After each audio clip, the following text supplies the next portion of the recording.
The forest didn't just whisper Lena's name. It waited for her. For weeks, she tried to ignore it. The pull, the dreams, the feeling that something just beneath her skin was stretching, waking, wanting.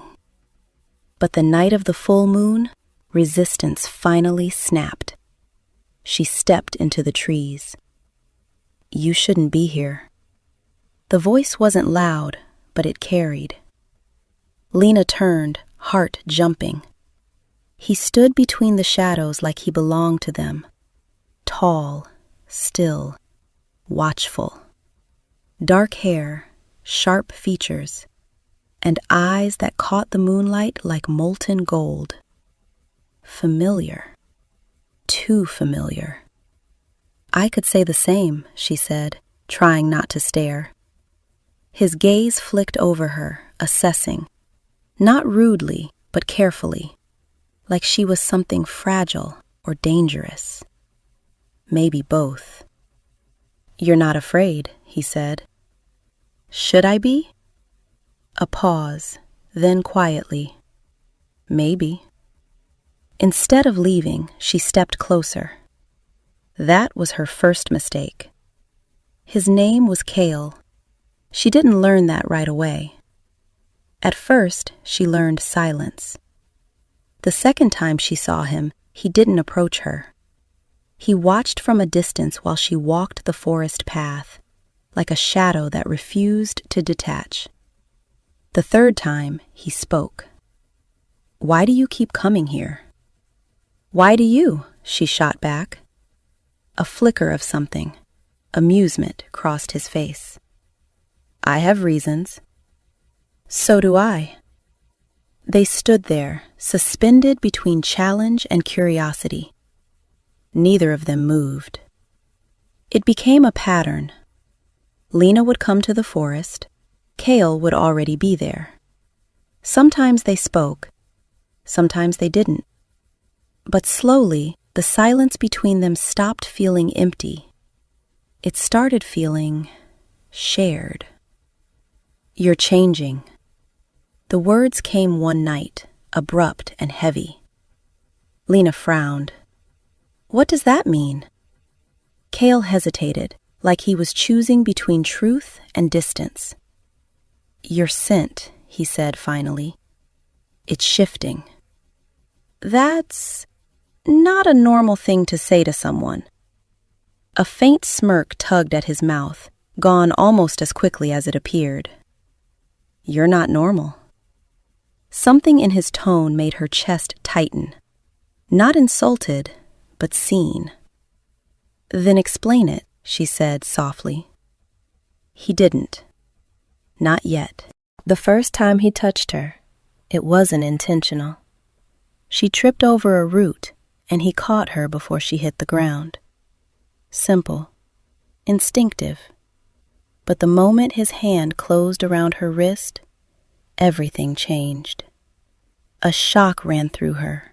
Sharp, electric, undeniable. Kael jerked back like he'd been burned. They stared at each other. "What was that?" Lena whispered. His expression hardened, but there was something unsettled beneath it. "I don't know." It was a lie. She could feel it. But she didn't push. Not yet. Days passed, then weeks. The distance between them shrank in inches, not miles. He started walking beside her instead of watching from afar. Started answering more questions than he avoided. Started looking at her like she wasn't just a mystery, but something he was trying not to want. "Why do you keep your distance?" Lena asked one night. They stood at the edge of a clearing, moonlight spilling between them like a barrier. "I don't," he said. "You do." His jaw tightened. "You step back every time I get too close. You stop talking when things get real. You act like—" She hesitated, then finished quietly. "Like I'm dangerous." His gaze snapped to hers. "You are." The words landed harder than she expected. "Then why stay?" she asked. A long silence. Then, low and honest, "Because I don't want to leave." That was the first crack. The truth came slowly, not in a dramatic reveal, but in pieces. A word here, a warning there, until finally, "You're becoming one of us." She stared at him. One of what? He held her gaze this time. "No more half-truths," she said. "If I'm in danger, I deserve to know why." His voice was steady, but softer than she'd ever heard it. Werewolves. She waited. For laughter, for disbelief. But instead, she thought of her dreams. The running, the hunger, the eyes. His eyes. "Oh," she said quietly. Training began after that.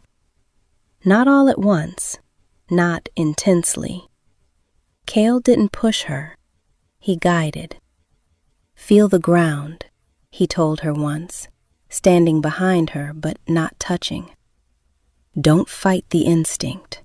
Listen to it." "I don't know how." "You do," he said. "You just don't trust it yet.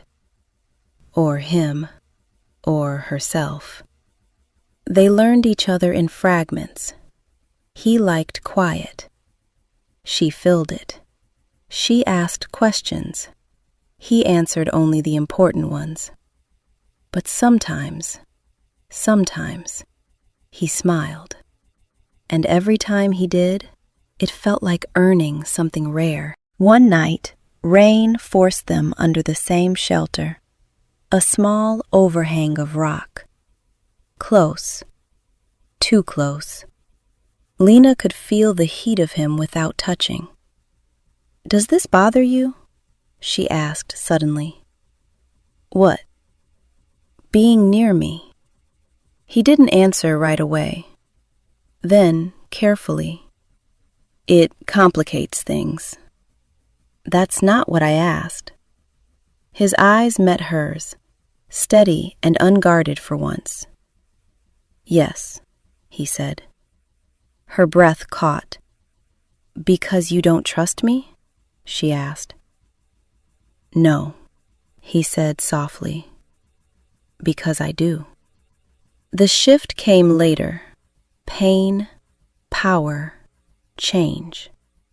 And when it was over, she wasn't alone.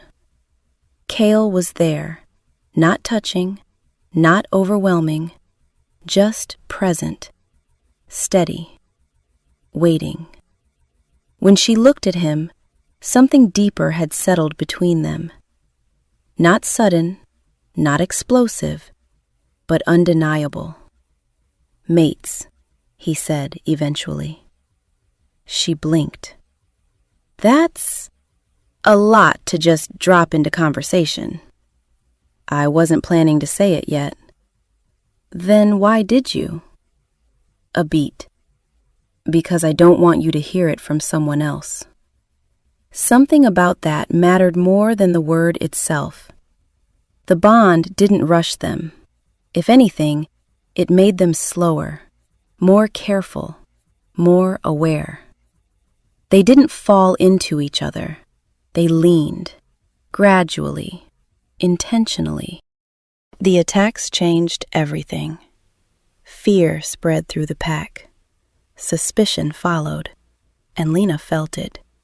The distance, the doubt. Even Kael grew quieter, not distant, but heavier, carrying something. Kael was the first to notice the pattern. Not the attacks, those were obvious. Livestock torn open, tracks that didn't belong to any known pack. The council blamed rogues. They always did. No, Kael noticed the timing.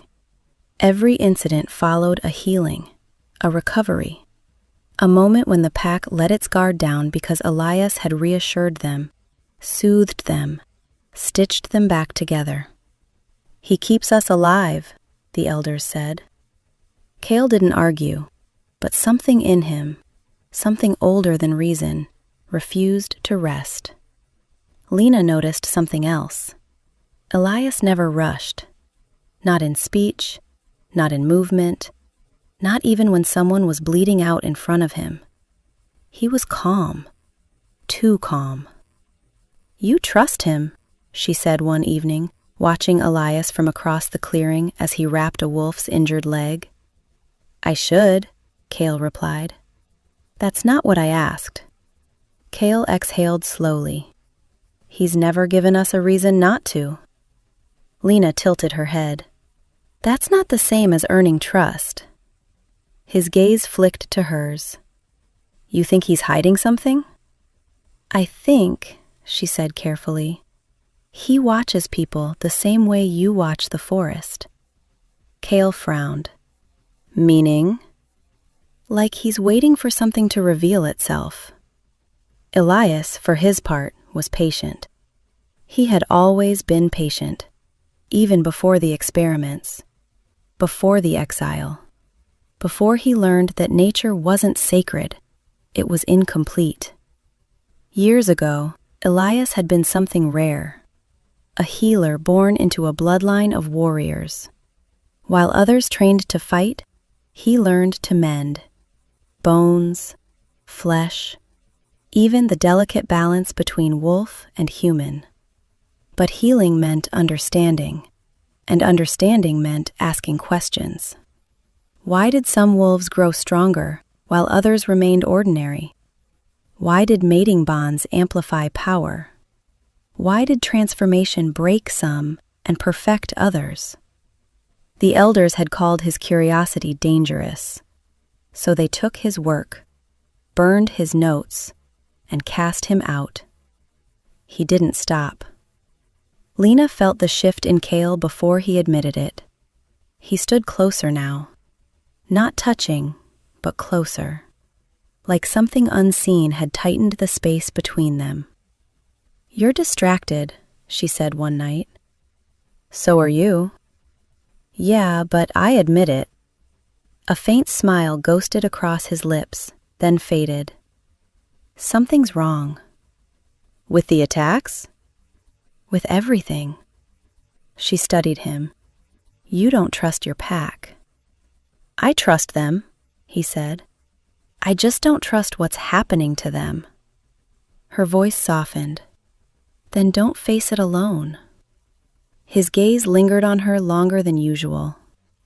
"That's the problem," he said quietly. They were getting closer. Elias watched that too. From the edges. Always the edges. The healer who lingered just outside the firelight. The quiet presence no one questioned. But he saw everything. The way Lena's instincts sharpened faster than they should. The way Kael resisted the bond, fought it, not out of rejection, but restraint. Interesting. Very interesting. "You're special, you know," Elias said to Lena one afternoon, handing her a bundle of herbs. She raised a brow. "That sounds like the start of a warning." "A recognition," he corrected. She studied him. "You've been watching me." "I watch everyone."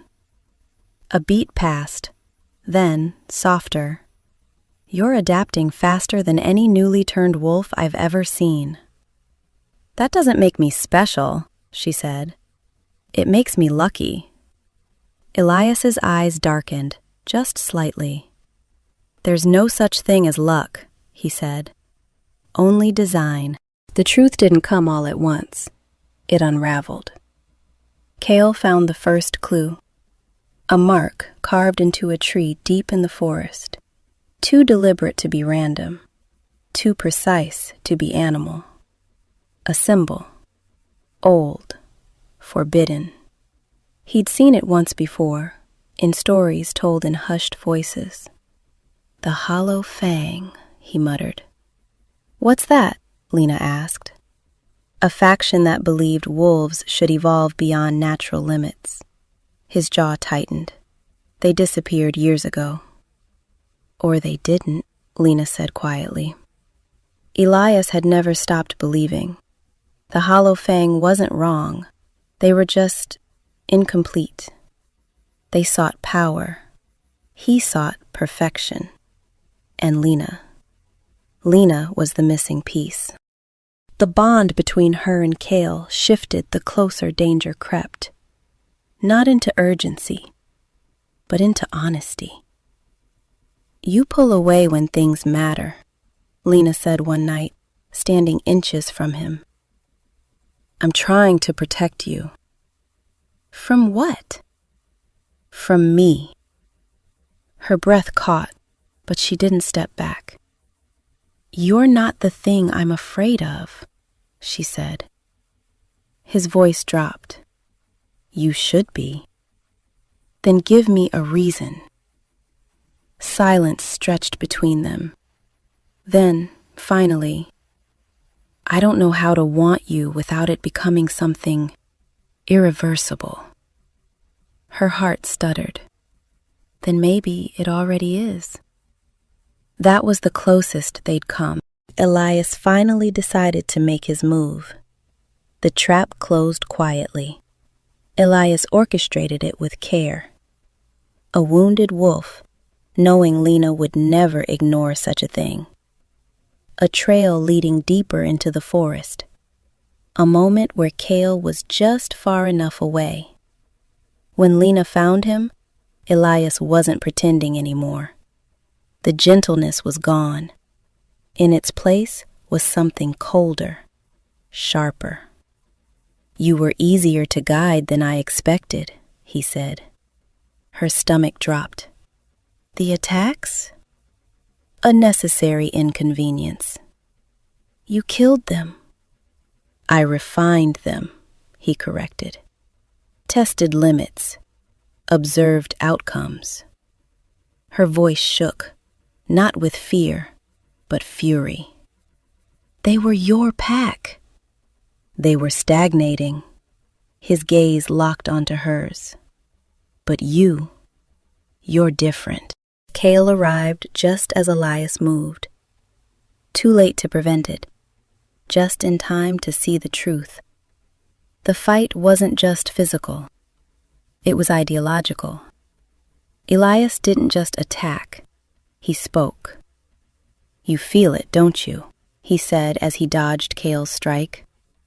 The instability. The hunger for something more. Kael snarled. You're wrong. I'm ahead. Lena realized it mid-fight. Elias wasn't just stronger. He was engineered.